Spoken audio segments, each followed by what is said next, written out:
bafatanyije n'abandi kwibuka inzirakarengane zabereye zicwe mu Gatumba ku itariki 13 z'ukwezi kwa 8 2004.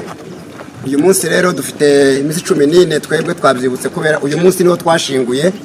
Rero hamwe n'abandi bose abanyamurenge bose batuye ku isi, bamwe barabikoze ejo ariko muri Kenya uyu munsi twabikoze. Tunaomba mahakama ili yaweze kutusaidia wale ambao wamefanya mauaji ya hapo Gatumba mwaka wa 2004 ili waweze kushikwa. Kuna wale ambao wanafanya katika serikali ya Burundi. Kwa hiyo tunaomba mahakama tafadhali muweze kushughulikia watu hao, kwa sababu mauaji ambayo yamefanyika ilikuwa mauaji ambayo imepita kiasi.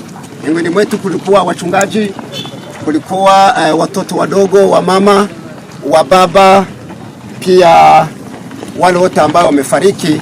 Kwa hiyo tunaomba mahakama ya kimataifa kuja kutusaidia ili watu ambao wamefanya hayo, wamejitaja wao wenyewe, wamesema ya kwamba ni wao wamefanya, wakina Pastor Habimana, wakina Agathon Rwasa, hao wanafanya katika serikali ya Burundi.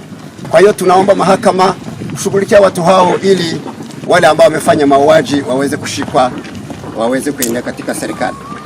Kwa hiyo tunaomba sisi sote tuambatane katika ukumbusho huu wa 19. Asante sana, Mungu awabariki.